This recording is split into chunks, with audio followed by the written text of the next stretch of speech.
பெல்ஜியம்ல நடந்த கார் பந்தயத்துல நடிகர் அஜித்குமாரோட car racing அணி 2ஆம் இடம் பிடிச்சு சாதனை படைச்சிருக்கு. நடிகர் அஜித்குமார் கடைசியா நடிச்ச படம் எது அப்படின்னா குட் பேட் அக்லி. இவரோட நடிப்புல கடைசியா வெளியான இந்த படம் பெரிய அளவுல ஹிட் ஆச்சு. ஸோ இதுக்கப்புறம் நடிகர் அஜித்குமார் கார் ரேஸ்ல ரொம்பவே பிஸி ஆயிட்டாரு. குட் பேட் அக்லி திரைப்படத்துக்கு அப்புறமா மும்முரமா இருக்கிறது எது அப்படின்னு கேட்டீங்கன்னா கார் ரேசிங்ல தான் நடிகர் அஜித்குமார் பிஸியாவே இருக்கிறாரு. அடுத்து படங்கள் நடிக்க போறார் அப்படின்ற மாதிரி தகவல் வந்தாலுமே இப்போ 2026க்கு அப்புறமா தான் அதுல இறங்குவார் அப்படின்ற மாதிரி பேச்சுக்கள் நிறையவே வந்துட்டு இருக்கு. ஏன்னா இவர் நிறைய போட்டிகளில் கலந்துக்கிட்டு நம்மளோட இந்தியாவுக்கு நிறைய பெருமை சேர்த்துட்டு இருக்காரு.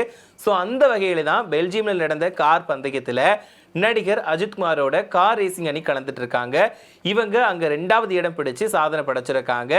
அது தொடர்பான இப்போ அந்த வீடியோ காட்சிகள் வெளியாகி ரொம்பவே வைரலா போய்கிட்டு இருக்கு. அதாவது என்னன்னா நடிகர் அஜித்குமார் அஜித்குமார் ரேசிங் அப்படின்ற தன்னோட சொந்த பந்தய அணியை தொடங்கி இருக்காரு.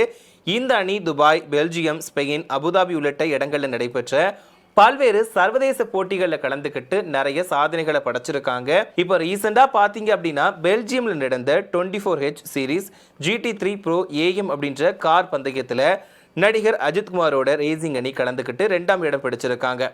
இதுக்கப்புறமா இந்திய தேசிய கொடி அது மட்டும் இல்லாமல் வெற்றி கோப்பையை உயர்த்தி காண்பித்து அஜித்குமார் தன்னோட அணியோட வெற்றியை கொண்டாடி இருக்காரு. ஸோ இந்த சாதனையை ரசிகர்கள் வாழ்த்துக்களை தெரிவிச்சுட்டு வராங்க. ஸோ இந்த வீடியோ பார்த்த ரசிகர்கள் எல்லாருமே எங்கள் தலை சினிமாவிலையும் மாசுதான், இந்த கார் ரேசிங்லையும் மாசுதான் அப்படின்ற மாதிரி புகழ்ந்து தள்ளிட்டு இருக்காங்க. ஸோ இதை பற்றி நீங்கள் என்ன நினைக்கிறீங்க அப்படின்ற ஒரு கருத்துக்களை மறக்காம கமெண்ட்ல சொல்லுங்க.